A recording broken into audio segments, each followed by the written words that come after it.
So next up, we're gonna have our brother Kalanji come up with Black Power Media, FTP, and this, that, and the third. We definitely want to have him come up and make a solidarity statement. He's been one of the people who has kind of stuck with this and used this platform of Black Power Media whenever asked to say, speak on behalf of Imam Jamil, publicize his case, and help to push his freedom forward. So with that, I give you the brother Kalanji. Y'all give it up for Kalanji Jamatanga. Y'all give it up. Islam. Praise Allah. Assalamu alaikum. Alaikum salam. First and foremost, if I said I'm happy to be here, I'd be lying. Come on. Became a part of this community 20 years ago. We've done many rallies, many protests on behalf of Imam Jamil. Before I took my Shahada, I came to Atlanta to support Imam Jamil Al-Amin. Before I ever considered being Muslim, before I ever thought about being Muslim, I came to support Imam Jamil Al-Amin, formerly known as H. Rap Brown. Wow. I grew up studying folks like Imam Jamil. I grew up studying folks like Kwame Ture, Stokely Carmichael. I grew up studying Malcolm, like so many of them. And I felt like when I had the opportunity to come to Atlanta to organize on behalf of Imam, I felt like I reached heights that I couldn't imagine reaching. Because this is a man, when we talk about folks like El Hajj, Malik El-Shabazz, Malcolm X, you'll do a disservice if you don't mention Imam Jamil Al-Amin. That's right. Because when it comes to someone who followed in the steps of Malcolm, Imam Jamil will be that man. Islam. Imam Jamil is that brother with the muscle in his voice. That's right. Imam Jamil is sucker free. So it's not, the park ain't gonna be packed for Imam Jamil. It's not gonna be packed for H. Rap Brown because he wasn't taking a bunch of stipends.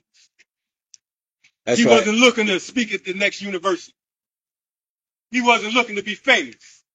He wasn't looking to be popular. So the state buried him.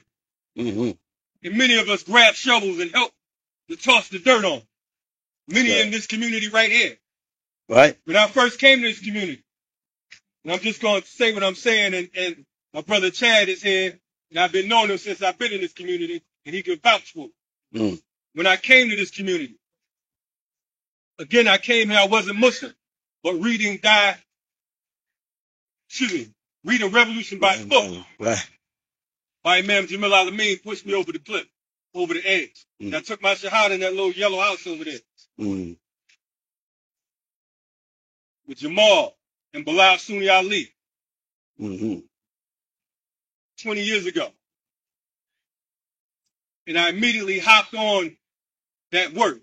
And there was Muslims. That's right. That didn't want to support Imam Jamil. You know why? Come on. Because when you talk about Imam Jamil Al-Amin, you talk about accountability.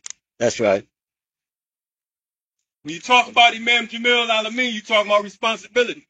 Imam Jamil was like a father. When your father home, all BS stops. That's if your father was a black man.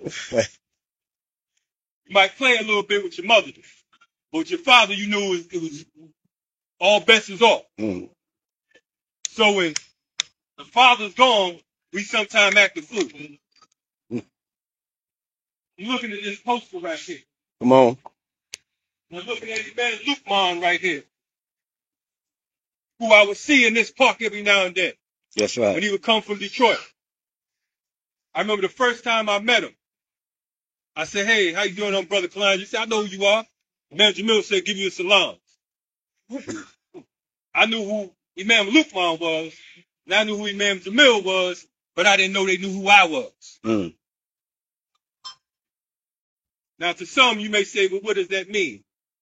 It means that I was working. That's right. Louis Armstrong and Ella Fitzgerald had a song together, and it's called "You Can't Take That Away From Me." They can't take it away from me. See, a lot of people could talk that talk, but they can't walk that walk. Mm-hmm. A lot of people could get on the internet and do type buys, Right. but they can't bring their ass out here. Mm-hmm. I'm sorry if I curse. Allah knows me. Mm-hmm. You won't catch them out here, but you'll catch them on the internet. They the baddest cats in the world. Right. Men, women, and children. Mm-hmm. Oh, they F the police, they this, they that, but they won't do a damn thing because they soft, because they suckers. Mm-hmm. And I'm saying it, and I don't care. I don't care what you call yourself. I don't care what organization you with. A lot of these organizations are clicked up anyway. Right. They're a bunch of chumps. If you ain't a part of their crew, they ain't coming out to what you doing. That's right. And they won't invite you to what they doing if you're talking about something that's real. Mm. It hurts my soul to know that Imam Jamil was locked up. When he was locked up, he was 3 years older than I am right now. Mm. He turned 81 years old today. Look at our political prisoners. Right. Imam Jamil, 81. Mm. Leonard Peltier, Mm-hmm. 80 years old, just turned 80, September 12th. Mumia just turned 70. I had the opportunity to sit down with both of those brothers this year. Mm. This year. Not as a fan, but sitting with them, to be honest with you, I felt like I was with my heroes because of the fact that neither one of them are soft. That's right. They locked up, but they're not broken. Mm-hmm. That's very important. Yes, sir. This must be properly understood. Mm-hmm. Imam Jamil used to say, I got them, they ain't got me.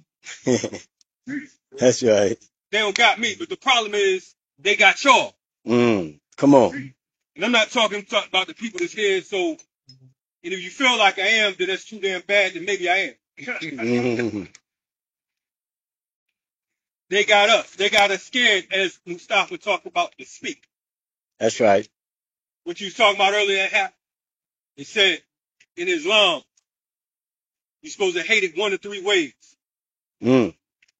Either you speak out against it, you change it with your hands, Mm-hmm. speak out against it, or you Mm-hmm. hate it in your heart. Mm. Some of these folks are so cowardly, they don't even hate it in their heart. Mm. Because they wear shirts too big to make sure nobody gonna think that they hate it in their heart. Mm. Political prisoners are dying, and if they're not dying, I mean, you look at Michelle McGee, who was released last year, served 67 years. He was quote unquote free on the streets for 16 and a half years of his life. Imagine that. 16 and a half years of his life. He was out for 3 months before he made his transition. Mm. And a lot of folks forgot about it. A lot of y'all walk around with Angela Davis t-shirts and cuffs and buttons and all that. And with all due respect, she a piece of shit. Mm. She didn't represent that brother. That was her co-defendant. Say it. But she forgot about it. The Communist Party USA forgot about it. The black community, many Africans forgot about it. Mm-hmm. But some of us did. That's right. I salute our brother Jihad, Paulette from Jericho, because they've been consistent in working on behalf of political prisoners. That's right. You can't talk about nothing if you're not talking about the liberation of political prisoners. Come on now. You can't talk about reparations if you're not talking about the liberation of our political prisoners. What sane nation would negotiate with any nation that they got beef with Mm. if the first order operation, if you ain't That's gonna right. family members back? That's right. Can you imagine somebody kidnap your family? They got your son, Mm. or they got your daughter, or they got your brother, and you talking about some money? You ain't saying nothing about your mother. Your mother over there crying, she locked up. You ain't talking about that. You talking about some money or some land. Mm-hmm. They don't respect us because we don't respect us. Shit. We're murdered in the streets. Every year, the police gun down 1,500 people in the streets of America, streets of the United States. Mm-hmm. Over 1,500. We talk about Cop City. You don't even have to talk about Cop City because we live in a police state. That's right. You can come with some nice terms for brutal realities if you want to. Mm. It's been a Cop City. It's been a police state. Right here in Georgia. Right here in Atlanta. Right downtown. That's right. On Georgia State campus. On Georgia State campus, you got Gilley, the Georgia International Law Enforcement Exchange. That's where these Israelis are training police officers here in Georgia. Mm-hmm. This ain't no conspiracy theory. Been doing that. For how long? 30 years. 31 years. Talk about it. Mm-hmm. 31 years. And a mile and a half from there is the Atlanta Police Foundation. These are the police unions that make sure that when they gun down your son, they gun down your daughter, or lock up your brother, or lock up our advance, Right. that they run interference. They the first person, people on the news talking about Captain Johnson, who was murdered incidentally down the street, less than 4 miles away from here, 92-year-old That's gunned right. down in her own home That's right. in 2006, right here in Atlanta. Mm-hmm. But we forgot about that because we become desensitized. Listen, I'm popular for being unpopular. So if anything I say that you don't like, then take it up with my boss. I roll with the law ain't never lost the fight. Islam. So take that up with him. I mentioned the so-called Gilley, these Israelis, the same Israelis that's bombing Palestine right now. Right. The same Israelis that Iran is firing back on right now. Mm-hmm. That Yemen's firing back on right now. That Hezbollah is firing back on right now. These same rotten Israelis. Pieces of dog trash. They're the same ones that's training police officers to gun us down right here in Georgia. Teach. And not far from them, something folks forget about, right at Fort Benning, Georgia, Mm-hmm. in the School of America, That's right. right here in Georgia, a few hours away. They changed it to Fort Moore now. Yeah, so they training death squads Mm. to pull off coups in Colombia, Come pull on. off coups in Chile, and in Haiti, and in Nicaragua, and so on and so forth. These are the same death forces, the same death squads here, all over the world. So when you talk about a quote-unquote cop city, and when you talk about the School of America, there's a connection to Imam Jamil. See, Imam Jamil got to be snatched up off the street Mm. because of the fact that he was speaking the truth. That's right. So when you're speaking the truth, it's only one way out. Malcolm said the price of freedom is what? Yeah. Yeah. The price of freedom is death. Mhm. And as Muslims, we don't fear death, right? That's right. Some of us might. Perhaps we look at it different. Maybe they change things overnight. Listen, I'm not going to talk y'all to death. All I'm here to say is we make dua for Imam Jamil. We continue to fight for folks like Kamal Siddiqui. We fight for the freedom of Leonard Peltier. We fight for the freedom of Munir. We Islam. fight for the freedom of Joy Powell. We Islam. fight for the freedom of Afia Siddiqui. We Islam. fight for the liberation of the Palestinians. We fight for Islam. the liberation and safety of our brothers and sisters who are in the Sudan, who Islam. folks are forgetting exist. Islam. Acting like over 150,000 people haven't been slaughtered in the Sudan in the past year. Mm. We forget about them. I guess they're too dark. We forget about what's going on in the Congo. Mhm. Forget about what's going on in Haiti. But we expect that because we forget what's going on in our own community. Own community. That's We're right. standing right now in what we call RBG, Wrap Round Georgia. Mm-hmm. That's what this is, Wrap Round Georgia, in honor of Imam Jamil Alameen's family. That's right. I ask Allah to forgive me for any missteps, or misspeaking. My intent is sincere, and I pray that we continue to fight.